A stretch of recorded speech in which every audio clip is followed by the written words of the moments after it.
dia a totes, buenos días a todos.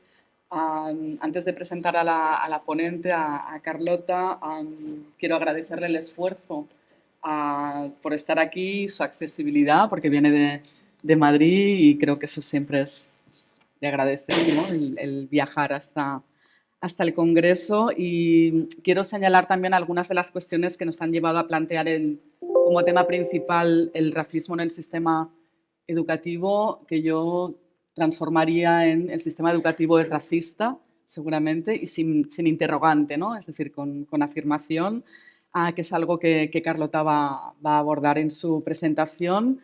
Solo 3 apuntes para situar un poco la ponencia de esta mañana. A principios de esta semana en la Facultad de Psicología, el lunes concretamente, Yuderquis Espinosa, que realizó una conferencia sobre interseccionalidad, nos advertía que en la genealogía de la interseccionalidad, esta genealogía está atada al análisis de la categoría de raza y al racismo como una forma de explotación, y que, como sugiere María Rudó Zárate en su libro sobre interseccionalidad, si hay algunas categorías que hay que traer y otras que hay que dejar en el análisis interseccional, la raza no debería ser una de las que dejáramos fuera, porque precisamente está ligada a esa genealogía de la interseccionalidad, lo que nos lleva a una primera cuestión, que es abordar el eurocentrismo en el sistema educativo. Por otro lado, también una pincelada en torno al concepto, a la categoría de raza y al racismo. Toni Morrison, en algunas de las entrevistas que tiene, que podéis googlear y que podréis encontrar en internet, nos dice que no existe tal cosa llamada raza, solo existe la raza humana y el ser humano, y que el racismo es una construcción social que sirve a unos fines, a la perpetuación de unos privilegios y unas exclusiones, que beneficia a unos pocos y que, por tanto, tiene una función social. Por tanto, el racismo es aquel mecanismo, ese dispositivo que genera situaciones de opresión en beneficio de unos pocos.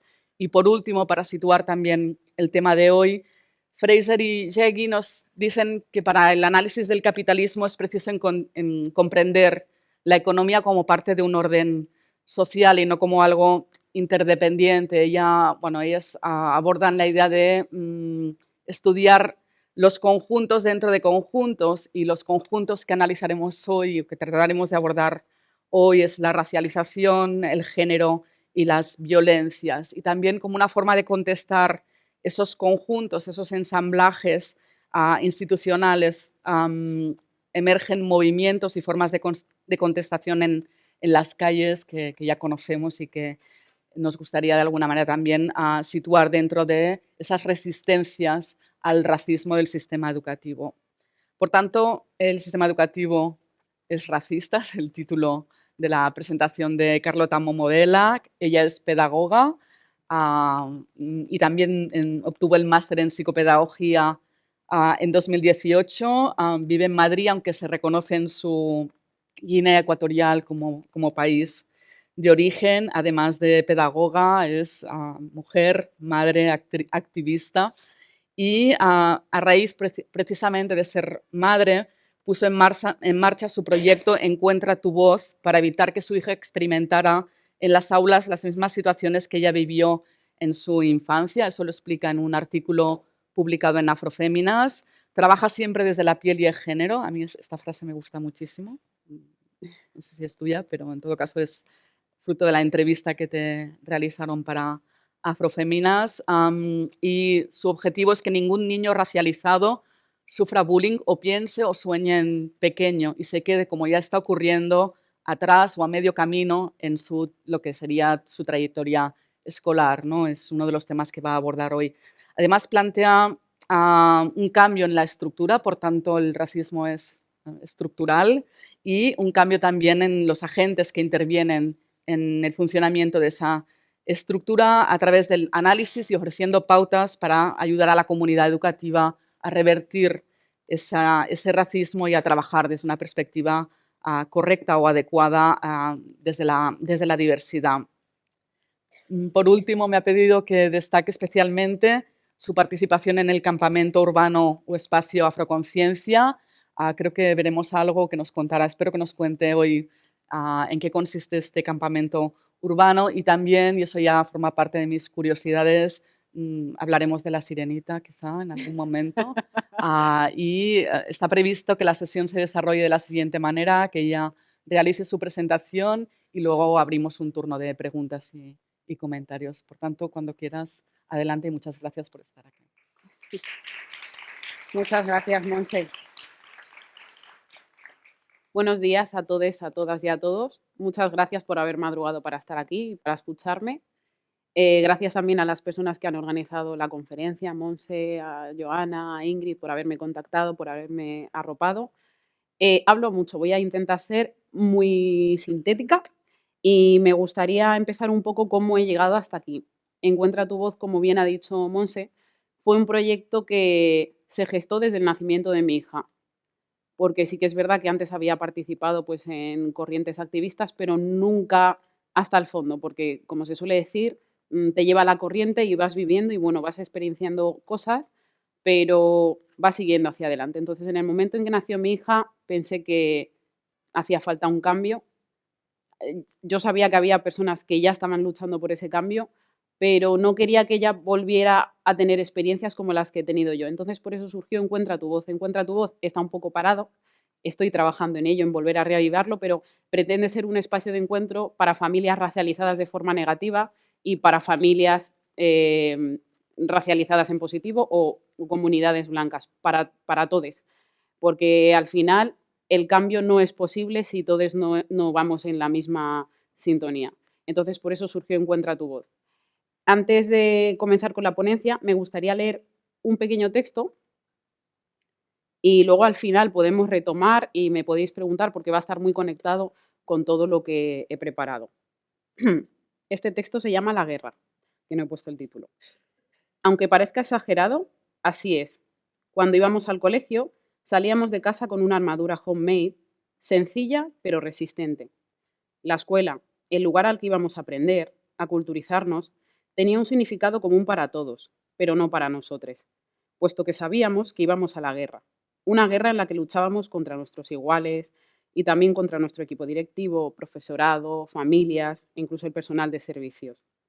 Académicamente, debíamos esforzarnos el doble o el triple, bajo la amenaza de calificativos peyorativos que rozaban o se metían de lleno en el escarnio público o la condescendencia de aquellas personas que formaban parte de nuestra educación directa.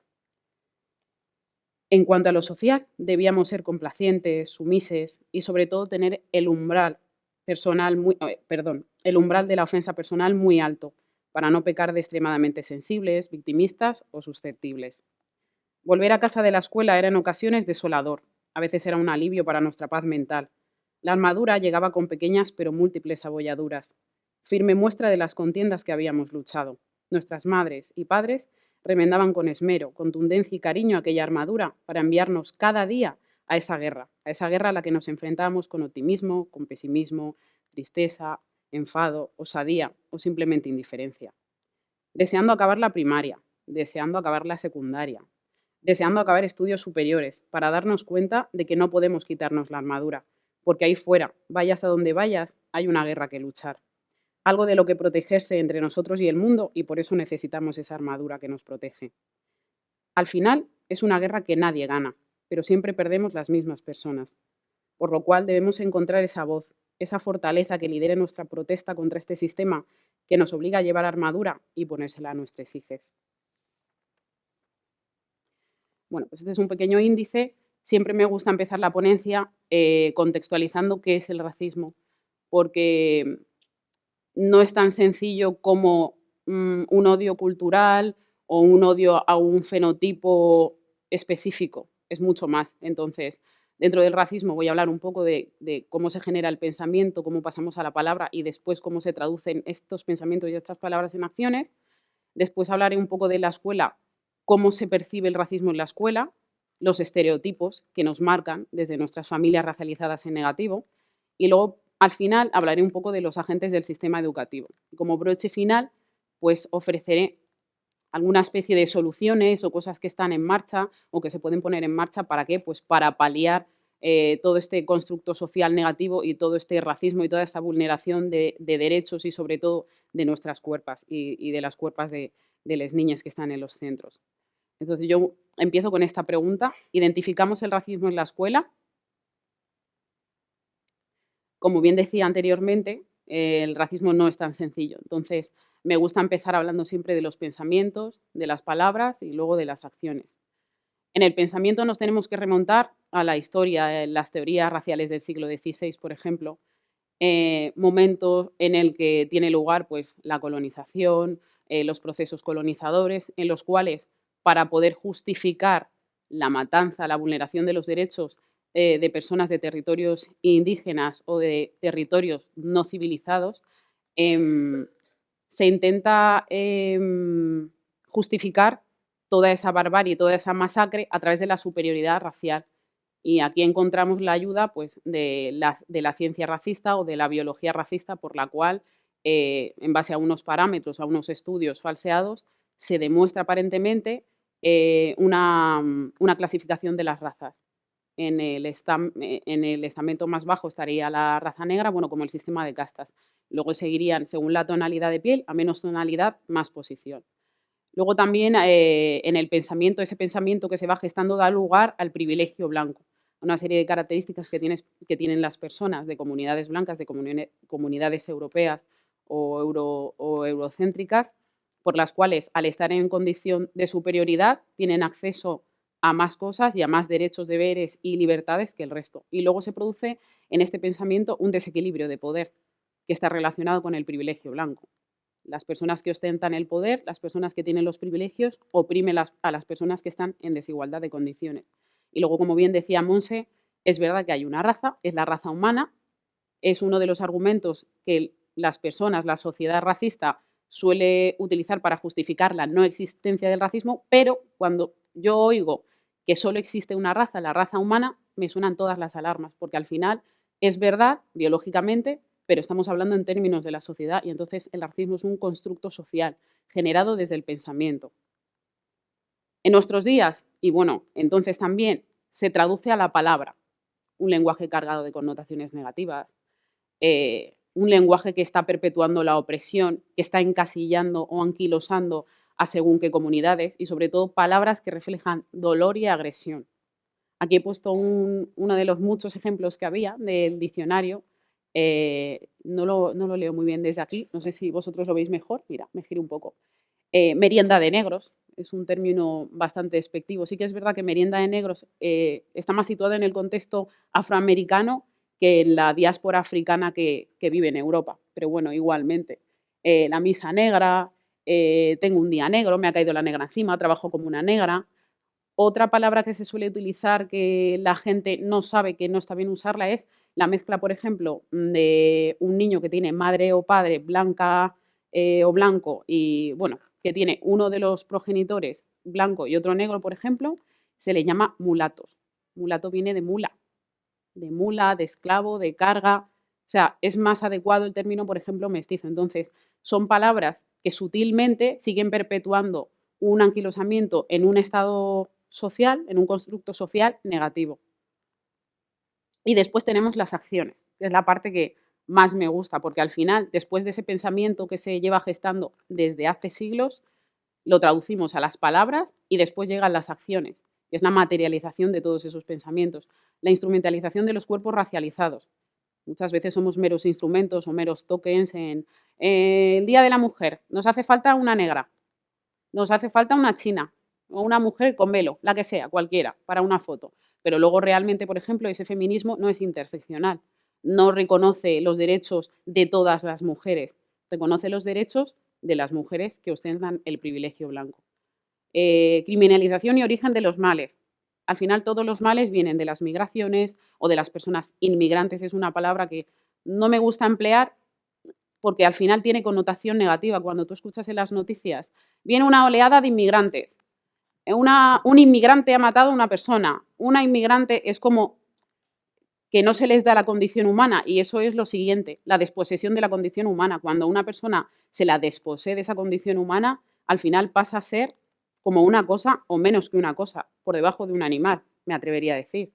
Y luego esa acción se traduce también en la ausencia de espacios para personas que estamos racializadas en tono negativo, como por ejemplo, En los estamentos públicos, en las entidades públicas, no se ve variedad, no porque la gente no tenga capacidad, no porque la gente no pueda llegar, porque no se concibe. No hay espacios reales donde las personas racializadas de forma negativa puedan exponer sus vivencias. Os pongo un ejemplo muy cortito.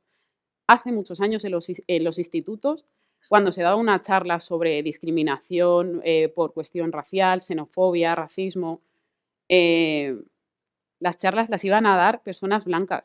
Yo en ese momento no tenía conciencia ni social ni activista, pero ahora que lo pienso es bastante chocante cómo una persona que no experiencia algo puede dar una charla de algo que no conoce. Y todavía, aunque poco a poco se va cambiando, seguimos viendo que las charlas siguen dándolas personas blancas que no tienen ni idea de a qué se enfrentan y que muchas veces por desconocimiento, por ignorancia, sin ninguna intención, vulneran a los más pequeños y a las más pequeñas. Y bueno, esto es un ejemplo de las acciones. Solo aquí gente blanca, los insultos racistas en Bilbao, por ejemplo, el acceso a la vivienda. Es que el racismo es tan sutil que muchas veces no se ve. Os cuento una anécdota chiquitita que me ha pasado esta mañana. Bajo a la recepción del hotel a dejar las cosas en consigna porque me venía para acá. Y como soy un desastre, me dejo el móvil y no sé dónde. Y le digo al chico, perdona, creo que me he dejado el móvil en la habitación. Digo, estoy en la 606 y le digo, he dejado la tarjeta ya porque luego me tengo que ir. El chico se pone a buscar y me dice, la 606 no está ocupada. Y le digo, es que acabo de dejar la llave. ¿Se me hubiera cuestionado igual si hubiera sido una mujer blanca extranjera, rubia, con ojos azules? No. ¿Se ha dado cuenta el chico que lo que ha hecho es muy racista? No, no se ha dado cuenta.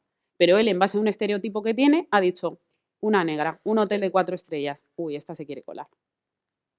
Pues son esas pequeñas situaciones las que tenemos que intentar cambiar desde la escuela. ¿En la escuela qué vemos? Pues el sesgo en la narrativa. La relación de raza y rendimiento escolar, todo esto, todos estos conceptos están alrededor de la negación del racismo. El racismo no existe, es cosa del pasado. Hemos cambiado, pero el sesgo en la narrativa se ve claramente. ¿Alguna persona de las que estáis aquí se disfrazaría de persona judía con el número, con la estrella? Nadie se disfrazaría. ¿Por qué seguimos viendo disfraces de etnias negras tribales? ¿Por qué seguimos disfrazándonos de culturas? ¿Por qué no entendemos que disfrazarse de una cultura no es válido? Porque una cultura no es para disfrazarse. No es lo mismo un traje de sevillana que disfrazarse de una cultura, por ejemplo, africana, pero además africana en el sentido más primitivo de la palabra, con un taparrabos. En África hay de todo. Hay parte que es rural, hay parte que está edificada, hay gente con estudios, hay de todo, pero seguimos cayendo en este error. Cuando yo sigo viendo los mismos contextos educativos, sigo viendo lo mismo. Descubrimiento de América. El tercer mundo. ¿Y el cuarto cuál es? La civilización de los pueblos colonizados. Las civilizaciones ya existían, nadie descubrió a nadie. Entonces, sí que es verdad que cuesta mucho que las editoriales y que en general el sistema cambie, pero si, por ejemplo, una profesora o un profesor de historia sabe ya de estos conceptos que no están bien, no estaría de más hacer pequeños apuntes durante las explicaciones, ¿no? Y no existe la condena moral. Tenemos muy asumido que no te vas a disfrazar de un general nazi, tampoco de una persona judía en un campo de concentración, porque se criminaliza eso que pasó, se criminaliza el nazismo. Pero cuando se habla de la colonización, yo lo que veo es condescendencia moral. ¿No se criminaliza? ¿No importan esas vidas? Ah, no, es que son cuerpos negros, es que no tenían alma, pero luego sí tenían alma, pero no estaban civilizados, pero están subdesarrollados, pero luego toda esa riqueza que hay no cuenta. Entonces, es intentar, dentro de las narrativas de siglos anteriores que hay, intentar deconstruirse y deconstruir esa narración y abandonar esa narración arcaica que, primero, es una falacia y, segundo, lo que hace es perpetuar todo eso contra lo que estamos intentando luchar, que es que las personas están valoradas en función de unos estereotipos creados hace muchísimo tiempo. Seguimos todavía perpetuando esos estereotipos y encima no hacemos honor a la verdad. Yo me enteré hace poco que el teorema de Pitágoras no era de Pitágoras, venía de Egipto. y un montón de cosas y un montón de conocimientos que tenemos hoy en día que no son conocimientos de Europa, que son conocimientos que vienen de los nubios. Y Egipto no era blanco, Egipto ha sido negro también. Y es una parte de la civilización, una parte de la historia que no se conoce y que cuando se conoce no se transmite, no se plasma en los libros de texto. Entonces, también hablamos del imaginario colectivo que hay, raza, rendimiento. Una persona, un niño, una niña, un niño, llega de fuera, se le baja de nivel, se le baja un curso y en base a que se le ha bajado un curso, hay veces que, bueno, que el idioma no acompaña, tiene que estar en aulas de enlace y demás, y ir cogiendo idioma para luego poder pasar de curso, pero bueno, ya tiene un estereotipo, porque viene de fuera, porque viene de un país subdesarrollado, porque no va a poder dar el do de pecho y no va a poder seguir el ritmo de los demás. Y entonces empiezan los primeros errores, los diagnósticos erróneos de los departamentos de orientación, de las tutorías. Empiezan a generar en las niñas, pues, poco interés en la escuela. ¿Para qué voy a ir si ya saben cómo soy, si ya saben que no voy a llegar, si yo no valgo, si yo no puedo? Absentismo, se baja el rendimiento. Y luego ya lo último es derivación a estudios básicos, que no es que sea mala, por ejemplo, la FP, para nada, pero ya es la categorización de que ciertas personas tienen que ocupar ciertos puestos, como por ejemplo, os pongo un ejemplo. Cuando una persona llega de fuera, mujeres, por ejemplo, voy a hablar de lo que yo conozco, mujeres africanas que llegan de fuera, algunas tienen idioma, otras no. Evidentemente, las que tienen idioma son de Guinea Ecuatorial, porque ahí se habla español, pero el resto de África son francófonos o anglófonos, y entonces cuando llegan aquí se les deriva a servicios de limpieza, de cuidado de personas mayores. No puede ser informática, no se le puede derivar a un curso o un certificado de profesionalidad vinculado a la informática, a la atención al cliente, a la administración. El único problema que tiene es el lenguaje. Mucha gente viene con carreras de fuera. Pues esto es a lo que yo me refiero. La gente que viene de fuera lo tiene complicado, pero es que nuestras niñas que están ya en el sistema educativo también lo tienen porque hay muy bajas expectativas en torno a ellas. Y luego la normalización de las conductas racistas, lo mismo de siempre. Pues nada, pues son cosas de niñas, de niños, es una tontería, ya lo arreglaremos, pequeñas agresiones cotidianas y la extrapolación de conductas adultas en el alumnado, que retomaré más tarde, la adultificación de la infancia. Las infancias migrantes, las infancias racializadas de forma negativa, no son consideradas infancias. Se les atribuyen características o cualidades de sus comunidades adultas y ya no pueden tener esa inocencia de la que gozaría cualquier niño que no sea, no pertenezca a una comunidad que no esté racializada negativamente. Y sobre todo que el nivel de exigencia es diferente. Para que os hagáis a la idea, si una persona parte de 0 cuando empieza el cole, yo partía de -10, porque ya suponían que mi madre no sabía hablar español, que yo no tenía conocimiento del español, pero ahí va, sí habla español. ¿Qué bien hablas? No, es que soy de aquí. Ah, vale. Ya entonces, ese -10 del que yo empiezo es el 0, es el nivel 0. Y mi 10 es un 5 para el resto. Entonces, son exigencias muy altas a las que muchas personas no llegan. Luego también en la escuela la falta de recursos y de protocolos. Yo, por ejemplo, voy a hablar un poco del tema de Madrid. Hay protocolos para el bullying, hay el plan de convivencia, pero es muy difuso. No trata el tema de racismo porque como el racismo no existe, no se puede tratar. Se trata el tema de los trastornos de la conducta alimenticia. Se tocan un montón de temas y hay protocolos para según qué cosas, pero luego para el racismo, que es algo transversal, que nos atraviesa y que nos rodea y que es cultural y que vivimos imbuidas en ello, no hay nada. Entonces, hay recursos insuficientes, la perspectiva es errónea, la docencia ni se forma, no hay ni formación formal, tampoco hay interés en formación diferente. Nos ceñimos a la idea de, bueno, es que hay de todo en mi colegio, aquí no hay racismo, pero aunque haya de todo, sigue habiendo. Tiene que haber una formación, tiene que haber un proceso, tiene que haber una entrega, porque en nuestras manos tenemos mentes jóvenes, mentes de personitas que están creciendo y no pueden crecer con una losa encima de ellas, porque ya aparte de las situaciones que viven sus padres, sus madres, sus familiares, sus abuelas, abuelos, aparte de eso, tienen que experienciar cosas en su mismo centro educativo, en el grupo de pares, después en los trabajos, en las universidades, en todas partes. Y luego aquí he puesto un poco pues los recursos así que hay en Madrid. Pues el Overaxe, que es el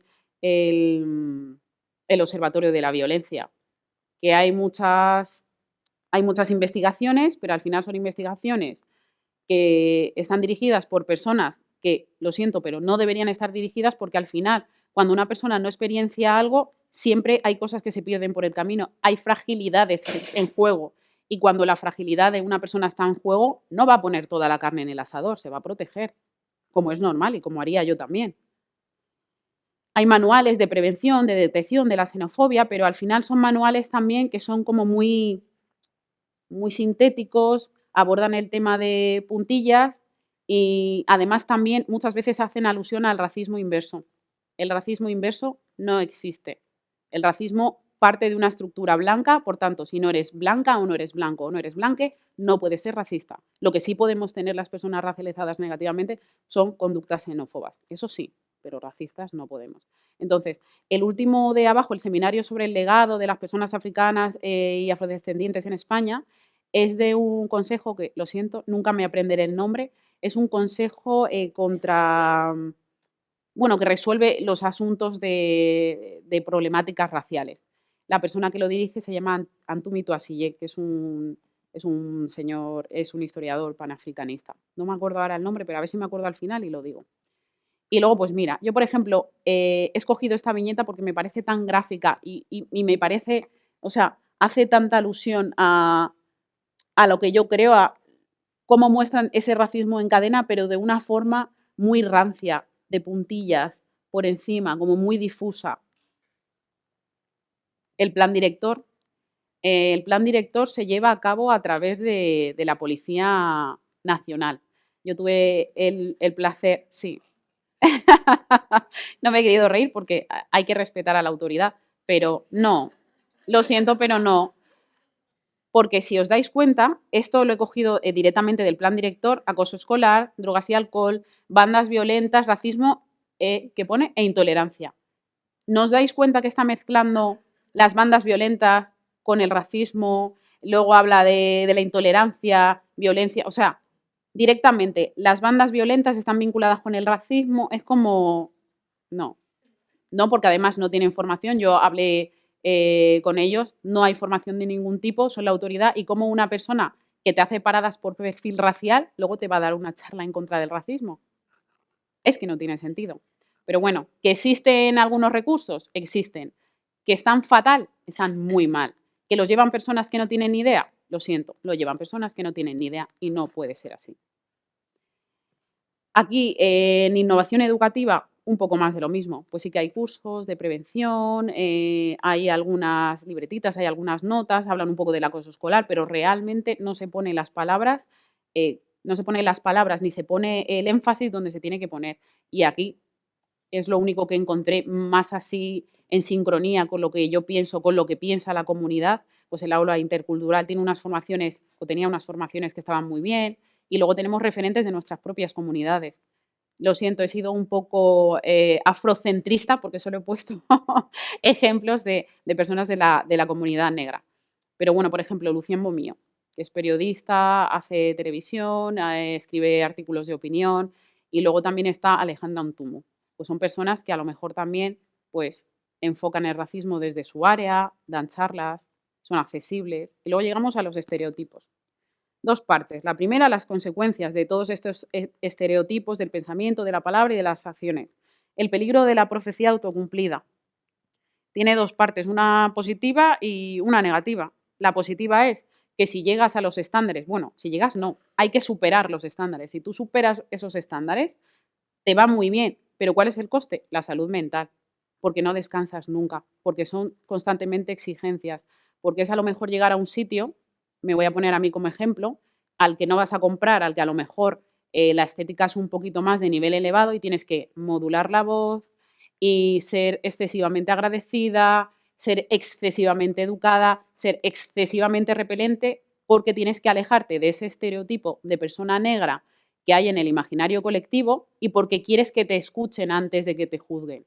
Y luego la consecuencia negativa es que ellos piensan o ellas piensan que no voy a llegar y no llego. No llego, me quedo en los márgenes y además como ya piensan que soy mala persona y que hago las cosas mal, pues voy a dar motivos y al final voy a ir a tope, todo lo malo. Y luego la adultificación de las infancias no blancas. Todas esas características negativas que se recogen de las comunidades, eh, todos esos estereotipos unidos a la cancelación de la inocencia, porque claro, ¿cómo va a ser una niña negra de 12 años? ¿Cómo va a ser inocente? Si está muy desarrollada ya. Si viene de un país en el que los niños tienen hijos a los 8 años, porque ya no es a los 10 ni a los 16, ya a los 8 años se tienen hijos en África o en América Latina. Entonces, esas características negativas, esa cancelación de la infancia, lo que da lugar es a una desprotección. Tenemos infantes desprotegidos y eso vulnera sus derechos y vulnera sus necesidades también. Y luego el racismo en los agentes del sistema educativo, el profesorado, la formación, es que es muy importante. Es que muchas veces me chirría cuando preguntas a una persona por qué ha elegido magisterio o alguna carrera afín a la educación. Primero, porque me encantan los niños. Hay mucha gente a la que le encantan los niños y no está aquí. Quiero decir, porque me encantan los niños y quiero ayudar. Pero ese quiero ayudar es una ayuda real o es una ayuda desde el paternalismo o desde el maternalismo. De porque pobrecitas, pobrecites, es que no saben, es que no pueden, es que sus familias son así, es que son allá. No nos molestamos en conocer, no nos molestamos en revisar un poco y en vez de arrojar lágrimas blancas, pensar en si tanta gente se está quejando, si tanta gente me está hablando de su experiencia, ¿por qué no validamos las experiencias? ¿Por qué tiene más peso la razón y por qué tienen más peso todos estos estudios realizados en universidades prestigiosas de fuera, pero realizados por personas que no sufren este tipo de discriminación, ni de violencia, ni se vulneran sus cuerpos, ni sus mentes, ni nada? Entonces es un poco eso. Y luego, esto me parece muy importante, como desde aquí no veo, estoy un poco cegatilla, lo voy a leer aquí. He cogido un extracto de educación infantil del Real Decreto 1630/2006 y el Real Decreto 17/2008. La familia y la escuela constituyen en parte lo que somos y lo que podemos llegar a ser. Comenzamos nuestra andadura vital en la familia para después pasar a la escuela y, por ende, el primer escalón de la misma, que es la educación infantil, ya sea primer ciclo de 0 a 3 o segundo ciclo de 3 a 6. Cuando echo un vistazo a la legislación que regula estas enseñanzas que acabo de mentar, pongo atención a los fines de la misma y a las enseñanzas, y más concretamente el área del conocimiento de sí mismo y de la autonomía personal, y observo lo siguiente. Primero se le da importancia en los fines a la adquisición de una imagen positiva de sí mismo. Después se promueve la aceptación de las diferencias, el respeto y la no discriminación. Y luego el profesorado debe atender la diversidad de esas diferencias de rasgos personales de su alumnado para propiciar un clima de respeto y aceptación, todo lo que he mentado anteriormente. Ahora bien, como persona racializada y con experiencia propia en el sistema educativo español, como alumna diré que la consciencia de mi color con 4 años y la connotación negativa que suponía y tras ver la realidad escolar que nos ocupa, yo planteo las siguientes preguntas. 1. ¿Cómo se pretende que el alumnado, en este caso racializado de forma negativa, tenga una imagen positiva de sí misma si la escuela traslada la realidad social a la misma y carecen de representación positiva? Es decir, ¿cómo van a hacer que las niñas tengan una imagen positiva de sí mismas, cuando una vez que llegan a la escuela y están en la calle ya están experienciando situaciones de violencia y ya están los estereotipos? Llegamos a las aulas de educación infantil, rincón de la cocina, rincón de los juegos, rincón de la lectura. Una niña rubia o morena a veces, muy rara vez, pero rubia o rubio, de piel blanca. Y los niños y las niñas racializadas de forma negativa, que no son blancos, que son mestizos o que son de comunidades negras, no están representados. ¿Qué imagen positiva puedes tener? Me di cuenta hace poco que nunca jamás en mi vida he dibujado a mi familia negra. Y nunca me he dibujado negra. Me he pintado del antiguo color carne, ese color rosa, salmón raro. Y me he dado cuenta cuando un día ha llegado mi hija, es mestiza, con la señora del silencio pintada de marrón y está en mi nevera puesta. Y fue como, es verdad, nunca he tenido conciencia, o sea, sí he tenido conciencia de que soy negra, pero nunca he tenido conciencia de representarme porque no veía representación negra. Entonces tú representas lo que tú ves y aunque tu familia sea negra, si tú ves familias diferentes, representadas de una forma diferente, al final todas, todos y todes representamos lo mismo. Después, siendo que las actitudes racistas ya se vislumbran en educación infantil, en la mayoría de las ocasiones transmitidas por la familia, ¿por qué no se pone énfasis en trasladar a las familias el rechazo hacia estas actitudes?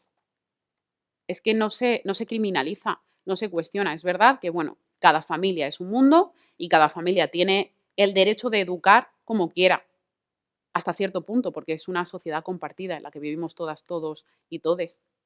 Y al final hay que intentar que la convivencia sea buena y que aunando esfuerzos llegaremos más lejos y estaremos mejor que siguiendo en estas conductas y en estos compartimentos estancos anquilosados en los que no hay posibilidad de subir, solo de bajar para algunas personas.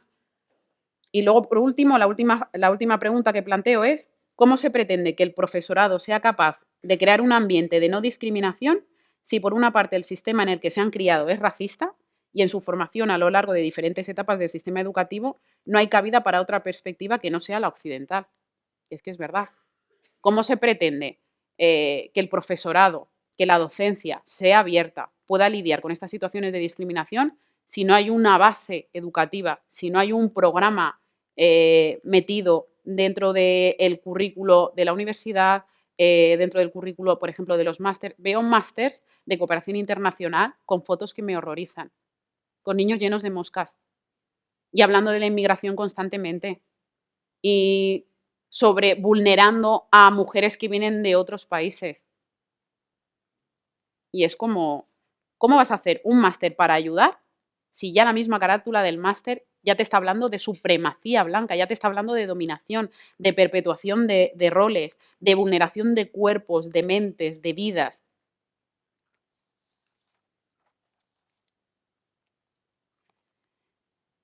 Alternativas, porque no todo tiene que ser malo. Tenemos que poner de nuestra parte. Hay cambios que se pueden hacer formales, de forma formal, valga la redundancia, y cambios de forma informal. Yo he puesto el centro de mi hija, voy a tomar mano del nepotismo, y he puesto el centro de mi hija como referencia porque es un centro innovador. Trabaja el racismo de forma transversal, no tiene miedo a decir que el racismo existe, hablan de privilegio blanco, hablan de aceptación, tienen un montón de proyectos. Pues el proyecto ECO, por ejemplo, que va muy en consonancia con las energías renovables, del cuidado de la naturaleza, del aprovechamiento, el proyecto AIRE, que no solo es un proyecto como relacionado con el mindfulness, la meditación, y no solo está en las áreas de infantil, está también en primaria y está en secundaria. Cuando salen del patio o a lo mejor en un momento paran la clase porque ven que el alumnado está muy irritado y hacen sesiones de relajación.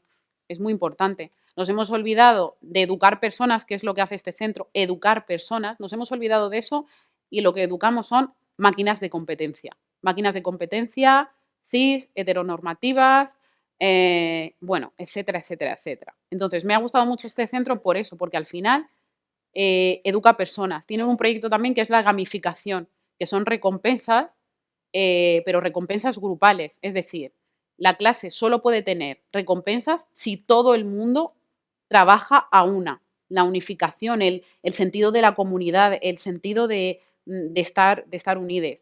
Las comunidades de aprendizaje, permitir a las familias entrar en el aula, ayudar con ese aprendizaje, dirigir junto con el equipo directivo, con el equipo docente. Y luego también hay una cosa que me gustó mucho que hicieron el año pasado, que fue simulacro de impacto. Hicieron que los alumnos, las alumnas y les alumnes, perdón, experienciaran el racismo de forma inversa. En esta vez sí se deja decir de forma inversa. Pues las personas racializadas de forma negativa eran blancas y las personas blancas eran personas racializadas de forma negativa. Tanto el profesorado se metió de lleno, como el equipo directivo, el director de centro muy implicado, y también hacen cosas como el teatro foro, que es, lo conoces, ¿verdad?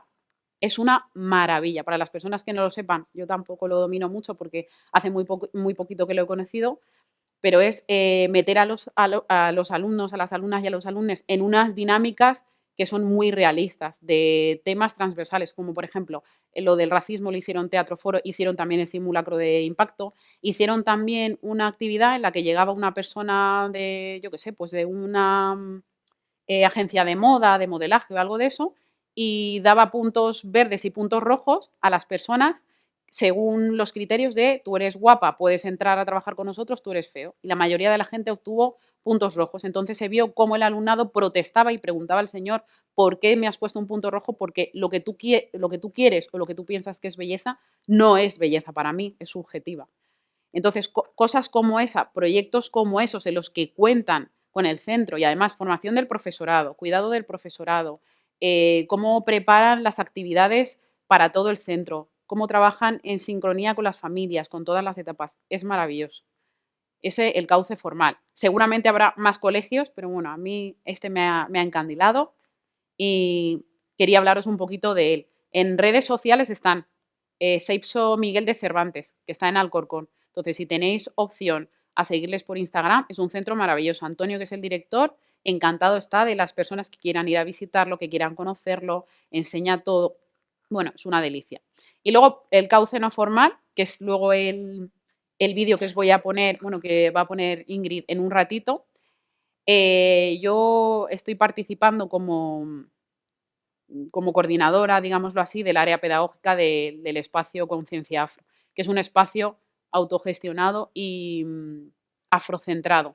Afrocentrado que no excluyente, porque al final es un espacio de convivencia, un punto de unión para la comunidad, para nuestra salud mental, pero también apertura a otras personas para que conozcan las cosas que hacemos, los conocimientos para compartir saberes y conocimientos que a lo mejor no se tienen.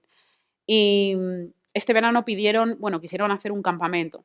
Entonces yo pensé y estuve pensando que voy a hacer un campamento al uso de los que he hecho siempre, no voy a hacer un campamento diferente, voy a hacer un oasis en medio de toda esta vorágine de racismo, de conductas discriminatorias, de problemas. Y entonces pensé en crear un campamento afrocentrado. ¿Por qué lo quise hacer afrocentrado? Porque sí que es verdad que algunos de los peques que habían o que frecuentan el espacio han tenido ya contacto con situaciones desagradables, ya han experienciado el racismo con sus padres y con sus madres, como mi hija conmigo, y ellos también, y ellas. Entonces decidí hacerlo afrocentrado. ¿Por qué? Pues para hacerles partícipe de otro tipo de cultura afrocentrada, el conocimiento del mapa de África, que a mí me ha servido porque de África no sé nada. Sé que tiene 54 países, que realmente África no debería estar en países, se debería estar unificado en etnias. Pero bueno, en la conferencia de Berlín, ya lo sabéis, se hicieron, como se diría vulgarmente, perdón por la expresión, una merienda de negros y se lo repartieron todo. Pues un poco conocer el continente, conocer los diferentes países, las culturas, la comida, qué cosas coinciden, qué cosas no. Y sobre todo, hacer mucho hincapié en resaltar lo positivo del fenotipo, de la piel, del pelo, del cuidado. Y luego ver a todos esos peques que se vean iguales, casi todos y todas y todes, con el pelo afro, con diferentes tonalidades, que estén en un entorno seguro en el que puedan hacer su propia comunidad y olvidarse de esas experiencias negativas, para mí ha sido muy gratificante. Entonces, sí que es verdad que, aunque tengo permiso de los padres para poner este vídeo, me gustaría, por favor, que no se hicieran fotos del vídeo por respeto simplemente, porque luego yo, cuando hacen fotos a mi hija, me pongo muy tal, entonces quiero mantener un poco el respeto. Y este es el vídeo, espero que os guste. Soy Carlota Momovela y soy la coordinadora del campamento urbano que tenemos en el espacio Afro en Afroconciencia. Soy pedagoga y orientadora escolar y bueno, también he trabajado con personas con diversidad funcional, soy auxiliar técnico educativo. Me llamo Irache, tengo 24 años y soy monitora de Afroconciencia. Me dedico a trabajar sobre la educación con los niños. Mi nombre es Meridielo, soy auxiliar de enfermería e integradora social. Actualmente trabajo en una coordinadora estatal de plataformas sociales y soy monitora de los peques. Mi nombre es Dunia, tengo 20 años y soy voluntaria en el campamento de Espacio Afro. Masito, buena. Eo, eo, eo, eo. Este espacio está creado por y para ellos, para que tengan un lugar donde poder reforzar esos aspectos positivos de su negritud, donde poder reforzar esos conocimientos de sus orígenes y sobre todo donde poder hacer una pequeña comunidad de personas iguales a ellas con las que poder divertirse, reírse, aprender, y eso también es un espacio de conocimiento y de aprendizaje para toda la comunidad. Todas las actividades tienen un mismo hilo conductor, que es el conocimiento de cada uno de los países de origen de las niñas.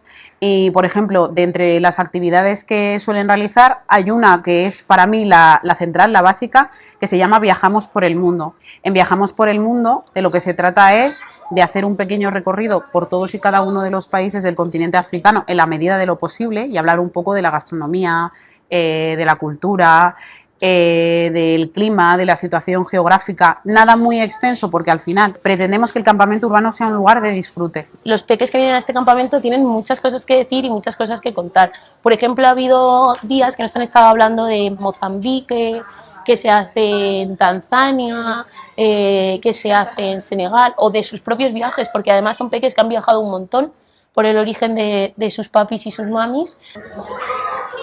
Otras de las actividades que tenemos en este campamento es la expresión corporal. Fomentan su imaginación y nos enseñan cómo ven ellos el mundo.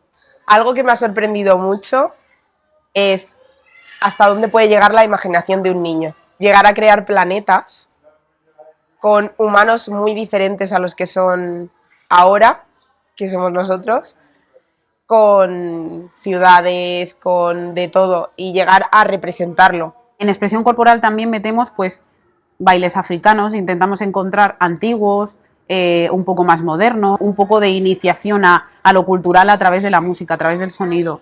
También intentamos hacer actividades en las que ellas puedan expresarse libremente, trabajar la comunicación, trabajar cómo nos sentimos cuando tenemos o cuando vivimos determinadas situaciones, la aceptación corporal, la aceptación del pelo, de las características físicas, del fenotipo, sobre todo tratar el tema de somos diferentes, pero que esa diferencia no es mala, darles herramientas sobre todo para que sepan comunicar las cosas que les molestan o que les hacen daño y reforzar sobre todo las nociones o el sentimiento de autoconcepto y la autoimagen que tienen de ellos. Para ello hemos utilizado numerosos cortos, uno de ellos se llama Black Love, que habla del amor por el pelo afro. También se ha hecho algún taller pues, de cuidado de cabello afro, dibujo de máscaras africanas, o hemos hecho una especie de continente africano.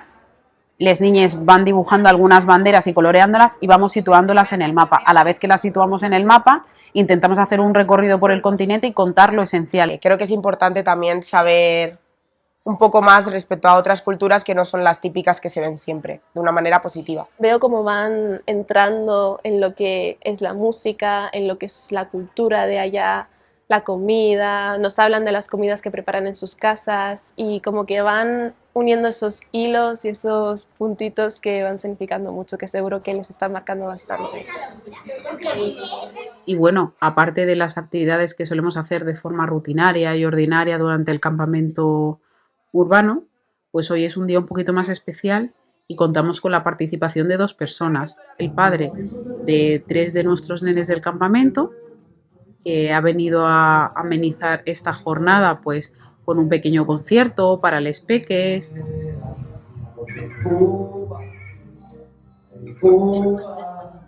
Sin nada que perder,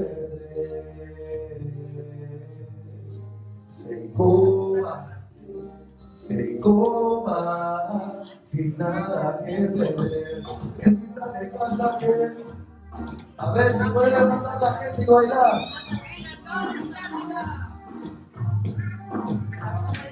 El interior de la vida.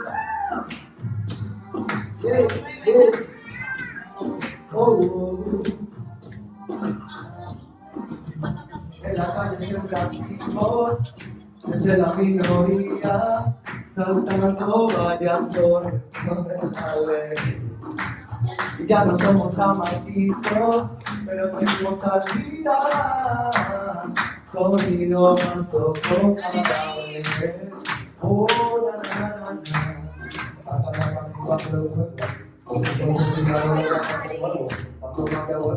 la,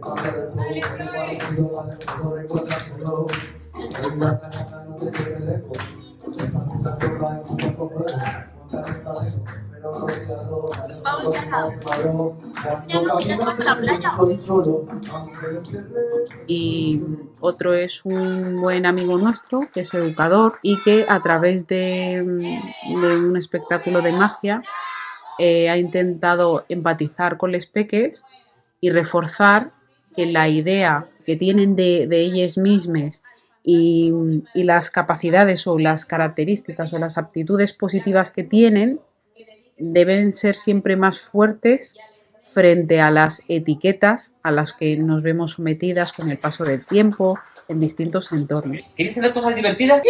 Porque voy a necesitar ayudantes. Salgo de aplaudir, ¿vale? ¡Con todos ustedes les damos con un fortísimo aplauso al mago Manuel Oliver! ¡Fortísimo el aplauso! El día de hoy ha sido bastante curioso porque las niñas han podido disfrutar de una actividad más, como las actividades normales que se hacen en el campamento, pero aparte han podido conectar eso que venimos trabajando con ellos, como es la autoestima, como es el cuidado, como es potenciar todos esos aspectos positivos que tienen frente a los estímulos negativos a los que se ven sometidos en su día a día. Nos gusta siempre intentar combinar actividades que tenemos con visitas que siempre tengan un fin y sobre todo que nos ayuden en el camino a reforzar esa autoestima, ese cuidado que pretendemos inculcar en nuestros niños. Mira los palos.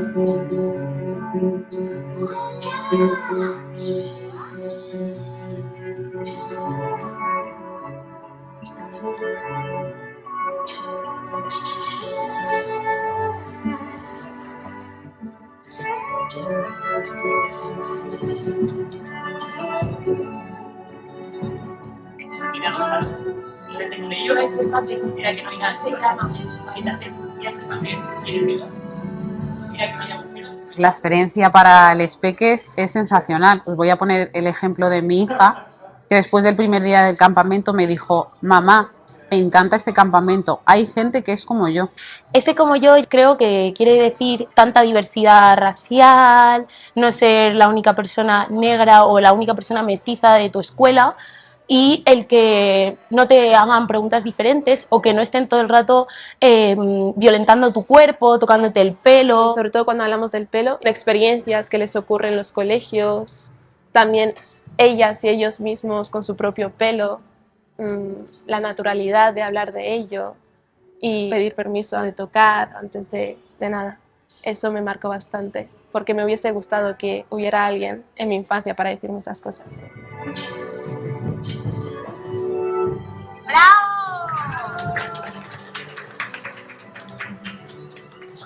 Parece una cosa vana, una cosa sin importancia, una nimiedad, pero que les peques tengan referentes como ellos y que puedan estar en un espacio compartido en el que no sufran ningún tipo de agresión verbal o física por su fenotipo es fundamental. Se convencen o les cambia un poco el chip y ya se pasa de no me gusta mi piel o no me gusta mi pelo o no estoy segura con mis características físicas, pasamos de eso a me encanta mi pelo, me encanta mi gente, me encanto yo. Y me gusta, ¿no? El hecho de que se escuchen cosas como mi cole no es tan divertido o en mi cole no hay tanta gente como yo, esas cosas pues son alentadoras y sé que al final cuando ellos sean mayores se van a acordar de que han venido a este campamento, que pidan a sus padres que no pierdan el contacto entre unos y otros.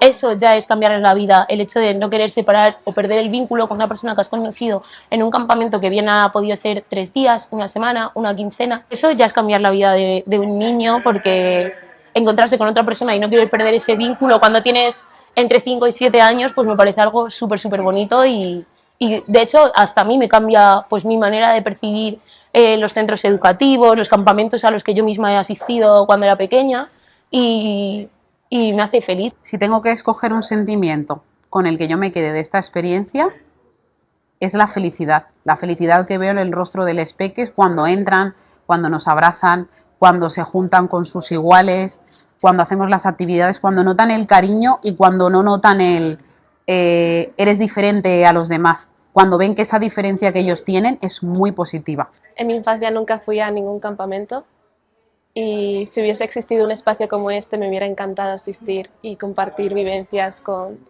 personas que siento que me entienden. A veces aquello que pensamos que va a salir a la primera, no sale. Cuando me dijeron que yo no iba a poder acabar el colegio, me cambié a otro colegio y encontré buenos amigos y amigas que me apoyaron hasta llegar a la ESO y bachillerato. Después suspendí inglés, pero hoy en día hablo inglés y he estudiado en Estados Unidos.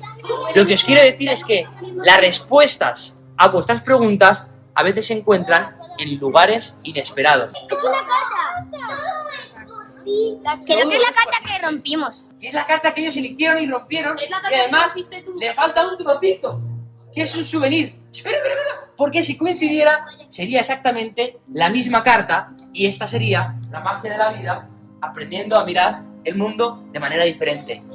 Dime si encaja a la perfección. Sí. ¿Sí? Sí. Tiene sentido. Esta ha sido la magia del día de hoy.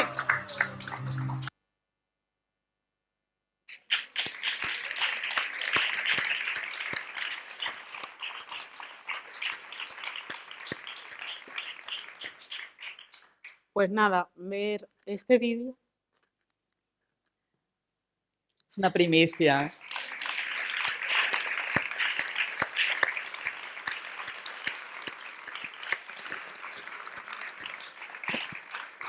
Y ya con esto acabo para que pueda haber turno de preguntas porque me he explayado en el tiempo, pero siempre que veo este vídeo me emociono porque son cosas que me han faltado y poder luchar para que las generaciones que vienen tengan esto es un valor muy importante. Y cada vez que lo veo y tengo ganas de tirar todo por la borda, veo este vídeo y digo, es que hay que seguir, porque son vidas de niñas que al final se ayudan a salvar, se ayudan a prevenir problemáticas luego que llegan en la adolescencia o en la etapa adulta. Y nada, muchas gracias por haber pasado tiempo conmigo, por haber compartido todos, todas y todes juntos y cualquier pregunta que tengáis. Y del tiempo que nos quede, Monse, perdón. Sí, bueno, hemos empezado 7 minutos tarde, con lo cual nos quedan 4 minutos, un poco más si queréis. Luego recuperaremos ya el tiempo en la mañana. Yo creo que da para un par de preguntas o algo más. Vale. Empezad vosotras porque bueno, nosotras podemos continuar charlando luego. ¿Quién se anima? Adelante. Sí, vale. Muchísimas gracias. O sea, tu llanto me ha provocado a mí llanto también. Esto no funciona. No, ¿eh? Sí, yo ya. ¿Hola? No. Vale. Yo de pequeña me he disfrazado de asiática. Me he disfrazado de tribu negra. Iba a un colegio de monjas. O sea, ha sido preciosa mi infancia. Y ahora me doy cuenta que tengo una fragilidad de blanca enorme, porque sí que es verdad que quiero coger conciencia y a la vez he caído muchas veces en el papel de persona blanca salva a persona racializada. Y sé que por hacer esta charla no tienes que darme ninguna respuesta, porque es verdad, no tienes por qué salvarme ni darme los recursos que yo debería buscar.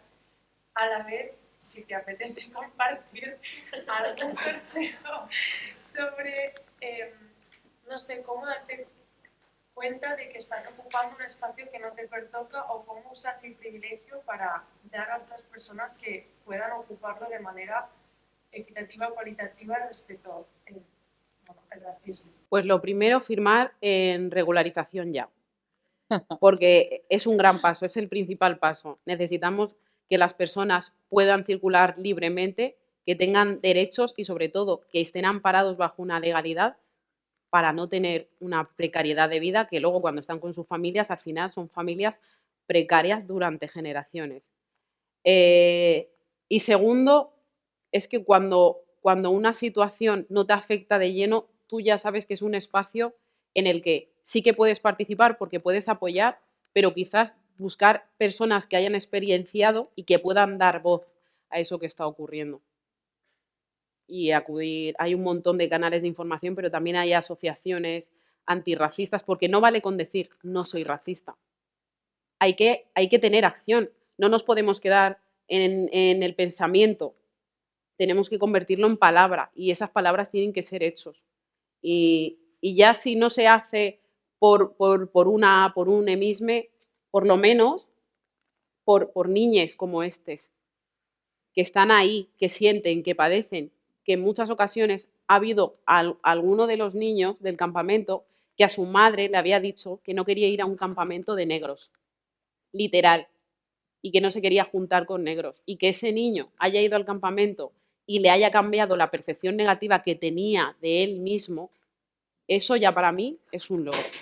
Y ayudar a empoderar a personas y a decir, estás aquí, puedes hacerlo, te puede costar más, menos, puedes tener mejor o peor idioma, pero si tú quieres lo puedes conseguir. Y sobre todo, intentar cambiar más mentes, porque al final el racismo no se puede combatir solo entre personas racializadas de forma negativa.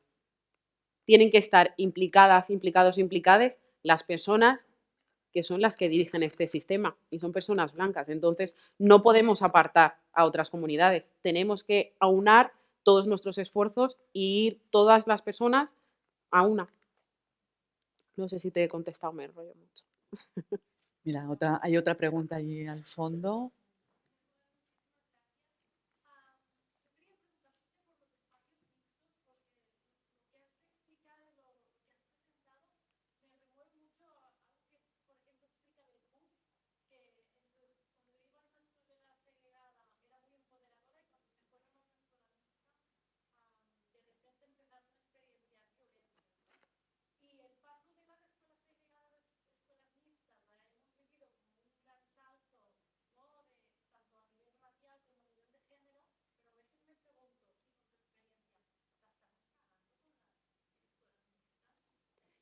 No, porque al final cuando sales a la calle es todo mixto.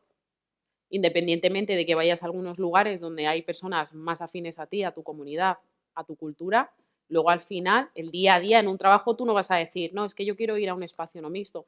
Sí que es verdad que hay muchas veces que hay actividades afrocentradas no mixtas porque algunas personas blancas no entienden que cuando se habla del tema del racismo no es como un ataque, es un hola, estoy aquí, me duele la vida, me duele el corazón, me duele la mente, mi salud mental se resiente.